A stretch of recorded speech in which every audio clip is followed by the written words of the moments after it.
કંપનીઓ અને અધિકારીઓની ભાગબટાઈ સામેની છે લડાઈ બીજી રીતે નહીં. ભારત સરકારે જે કાયદો કરેલો છે ને, આપણે એક પણ વસ્તુ વધારે નથી જોતી.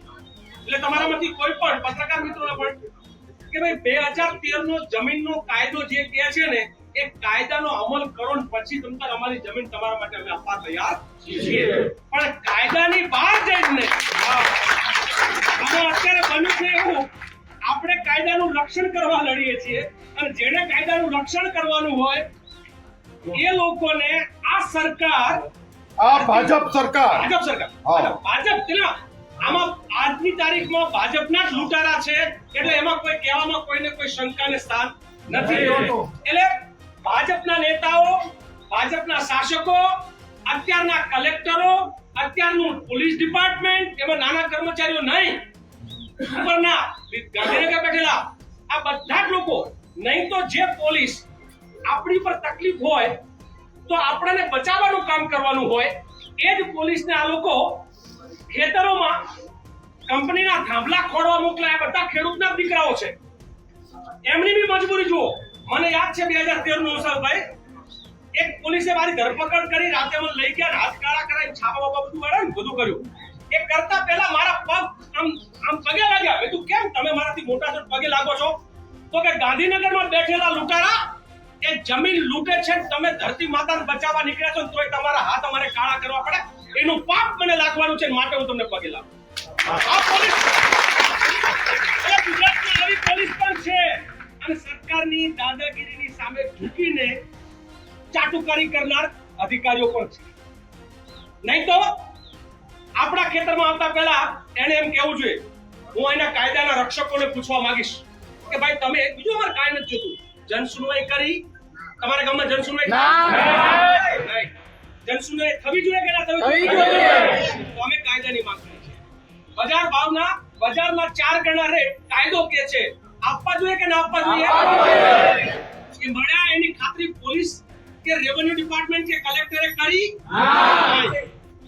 ગામની જમીન 100% પીએ સરકાર કાયદો કે છે, જે ખેતીની જમીન હોય, સારી ઉત્પાદક હોય, એમાં કોઈ પણ પ્રકારનું કામ કરી શકાય નહીં. હું અહીંયા પોલીસના મિત્રો છે ને એને બી સંવેદનશીલ કરવા, એના પણ અંદરની લાગણીઓ જાગે, એના માટે વાત કહેવા માંગુ છું કે તમારો પણ આ લોકો ક્યારેક ઊંટિયા તરીકે ઉપયોગ કરે છે. રોજ કાયમ નવસાદભાઈ કે રોજ ને કાયમ ઊંટિયા તરીકે ઉપયોગ કરે છે.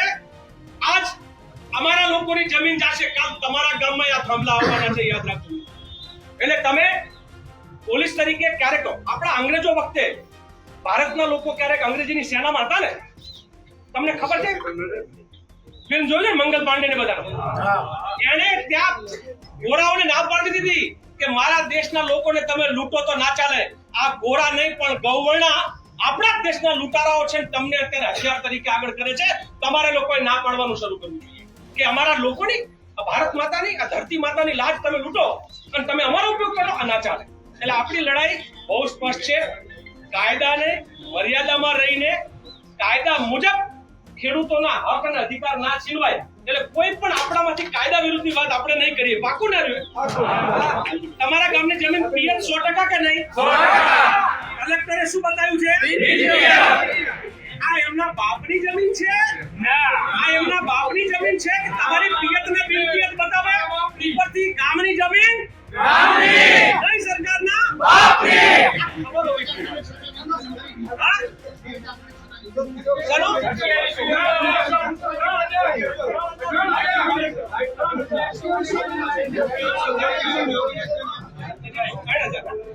ગામમાં 3000 કનેક્શન છે, બરોબર? એટલે ચોખવટ અને આપણામાંથી વૃદ્ધિ પણ કોઈ એમ લોકો કે આના લોકો ગુજરાત સરકાર શું ઈચ્છે છે ખબર છે? ગમે ત્યાં ખેડૂત આંદોલન થાય ને એટલે કાંઈક હળીચાળો કરે એટલે આંદોલન મૂકી જાય. આમાં તો એવું રાખવું છે તમે કદાચ પકડવા માંગતા હોય તો અમારે આ રીતે આવું લ્યો પકડી લો.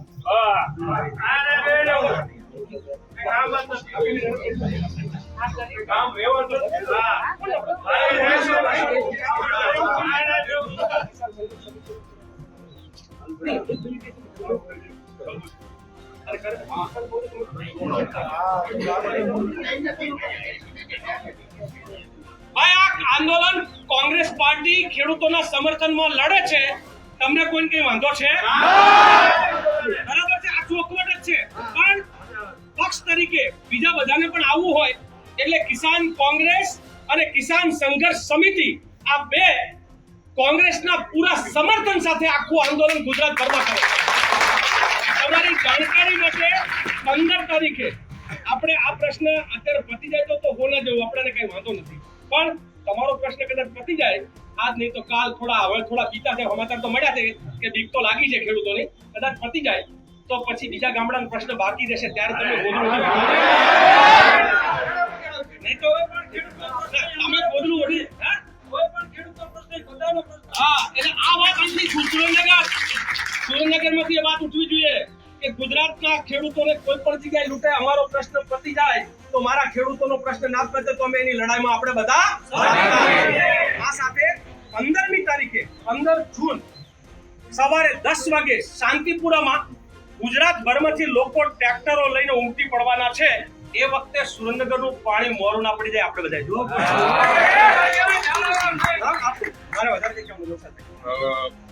આજે મારા ખ્યાલે તમે એટલી જ માહિતી આપી છે કે તમે જેટલા આમાં મોટા ભાગના ઘણા બધા અસરગ્રસ્ત ખેડૂતો છો, એટલે કે જેના ખેતરમાં આંબલા આવી રહ્યા છે, એવી પણ બહુ મોટી સંખ્યા અહીંયા હાજર છે કે જેનું 7, 12, 8 નામ નથી, જે ખેડૂત નથી, એ પણ તમારી લડાઈ લડવા માટે આજે અહીંયા આવ્યા છે, તમારી સાથે જોડાણા છે. લીમડીથી, સાયલાથી, મૂળીથી, દસાડાથી, ધ્રાંગધ્રાથી, બરોબર, આખા સુરેન્દ્રનગર જિલ્લામાંથી બીજા એવા લોકો આવ્યા છે કે જેનું કોઈ નામ આજે 8, 12 નામ જ નથી, તમારી લડાઈ લડી રહ્યા છે. આનો અર્થ એ થાય છે કે જ્યારે આપણા ઉપર આપત્તિ આવે ત્યારે બીજા આપણી લડાઈ લડવા આવે છે, ત્યારે બીજાની લડાઈ લડવા આપણે જવું પડે. નંબર 2 કે ખાસ કરીને મારે આજે પોલીસ તંત્ર અહીંયા ઊભું છે, આપણે ક્યારે એમને અરજી આપી છીએ, FIR કરવાની અરજી આપીએ ત્યારે એમ કે અમે તપાસ કરીશું, અમે ફલાણું કરીશું, ઢોકળું કરીશું, મહિનાઓ સુધી FIR નોંધતા નથી. અને તમારા જ્યારે મહામૂલી જમીન, સેંકડો લોકોની જમીન, એકમાત્ર ઓલો કાગળિયો લઈને આવે કે રક્ષણ આપો અને પૈસા ભરો, અને ત્યારે એના એજન્ટ બની, એના ચાપલુસ બની અને તમે આખા ગામને નજરકેદ કરી દો, કોઈને સીમમાં ન જવા દો. આ ભારતના દેશની અંદર લોકશાહી છે કે તાનાશાહી છે? તમે જ્યારે ખાકી પહેરી ત્યારે ખાકી તમે સંવિધાનના સોગંદ ખાધા કે તમે કોઈ ભાજપ સરકારના સોગંદ ખાધા હતા કે અદાણીના તમે લોકો સોગંદ ખાધા હતા? એ તમારી જાતને જઈને તમે લોકો પૂછજો. તમે જ્યારે આજે આટલી આખા ગામ ઉપર તમે નજરકેદ કરો, માલધારીને તમે ઢોરની અંદર ચારવા ના જવા દો, એના બાપની જમીન છે શું? તમે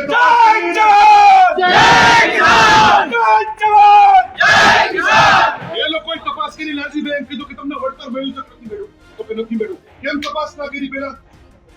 હું અત્યારે કહું છું હાલો મારે ઘરનો કબજો લેવો છે, પૈસા ભરજો, મારી સાથે આવશો તમે લોકો પેલા? હું પૈસા ભરી દઉં, લાખ રૂપિયા, 2 લાખ, 5 લાખ, 10 લાખ ભરતો, મારે ઘરનો કબજો લેવો છે તો આવશે શું આ પોલીસ આપણી યાર? જો આ સાચી વાતની છે, આપણે વિરોધ નહીં કરીએ ને, અને આવી રીતે જો બીજ શું આ લોકોથી ખોટી દાદાગીરીથી, તો સાહેબ આ લોકો ગમે એટલો અન્યાય કરશે. એમનામાં તાકાત હોય એટલી તાકાત અજમાવે, બંદૂકની ગોળીઓ ભરી લો, તમારી લાઠીઓ સજાવી લો, તમારામાં જેટલું જમીર હોય, જેટલા અદાણીના તમે ચાપલુસ હોય, એટલી લાઠીઓ અમને મારજો. તમે મખાવા કરતા તૈયાર?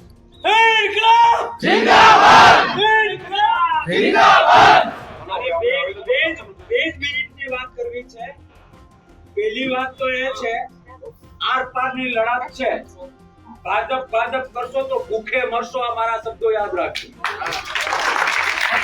બીજી વાત, ખેતરમાં ઉંદેડા આવે છે ને, ભૂખ મારતા જાય છે ને, સૂંઘતા જાય છે ને, ધર્મને નજર સમક્ષ રાખીને જે હું જાણું છું એ તમને કહું છું. આ એક જ મિનિટ, આ ખાલી થાંભલાની વાત નથી. જો આમને આમ બેસી રહ્યા ને તો 7-12 નામ કમી થતા વાર નહીં લાગે. અને બીજી વાત, કૌશિકભાઈએ જે વાત કરીને, આ ડિપાર્ટમેન્ટનો વાંક નથી. ગવર્નમેન્ટ જ બદલી નાખો એટલે મામાની આ જમણવાર ને માસી પીરસનારી થઈ જાય, મા પીરસનારી થઈ જાય. મૂળ પ્રોબ્લેમ આ લોકો તો ડ્યુટી કરે છે, મૂળ પ્રોબ્લેમ છે બધા તૈયાર. ભાઈ 2 વાક્યો કે છે.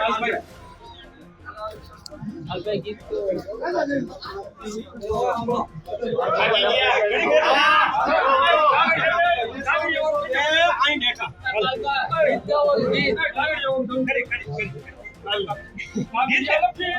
ગીત ગાશે ગાવાનું. બરોબર? અને ખેડૂતની વાત છે અને આપણે કલેક્ટરની કલાકો ગાઈશું. આપણે જય જવાન. મિત્રો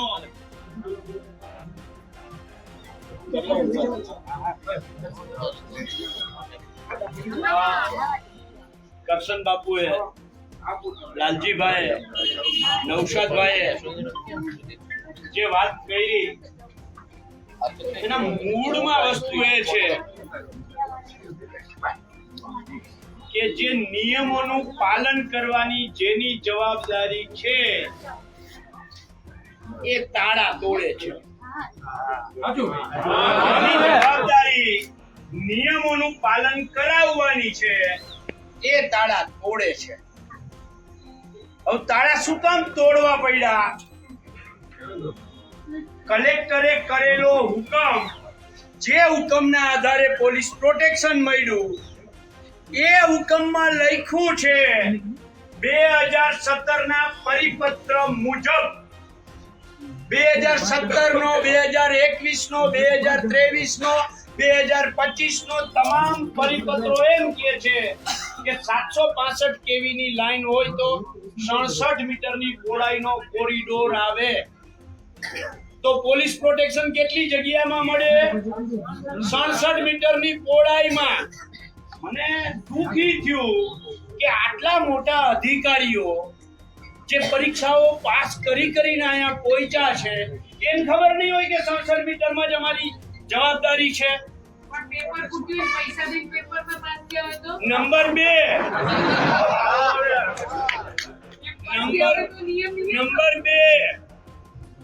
જે જગ્યાએ ગયા, જે તાળું તોડ્યું એ ખેતરમાં આવતું હતું? એ ખેતરમાં ક્યાંય કટરગી થાંભલો કે તાર આવે છે?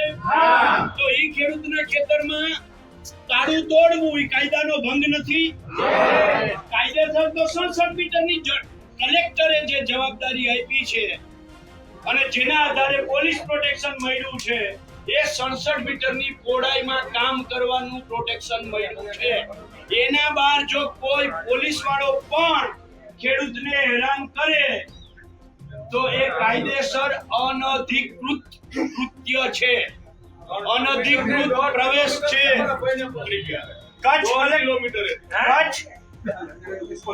કચ્છ કલેક્ટરનો એક વિડિયો, એની સાથેનો સંવાદ તમારે કોઈ હજી સાંભળવો હોય તો છે મારા એફપી ઉપર. કચ્છ કલેક્ટરે પોતે સ્વીકારેલું છે, એને સ્વીકારેલું છે કે 67 મીટરમાં આ થાંભલો ઉભો કરવામાં 67 મીટર એટલે આ બાજુ 33.5 મીટર આવે. એ 33.5 મીટરની બહાર જો કંપની વાળાએ તાણીઓ ખોડવો હોય તો એ ખેડૂતની મંજૂરી લેવી પડે. એમનેમ ન થાય. અને અહીંયા તો તમે કહો છો 1.5 કિલોમીટર દૂરથી ખેડૂતોને ઉપાડ્યા. કોંઢમાં હું ગયો તો કોંઢના ખેડૂતોએ કહ્યું પાલભાઈ ઈ ખેતર તો દૂર, આસપાસના 5-6 ખેતરમાં જવા નથી દેતા, ટિફિન દેવા નથી જવા દેતા. બહેનોને વાડીએ ભેહું દોવા જાવી હોય, ગાયું દોવા જાવી હોય તો ગાયું દોવા નથી જવા દેતા.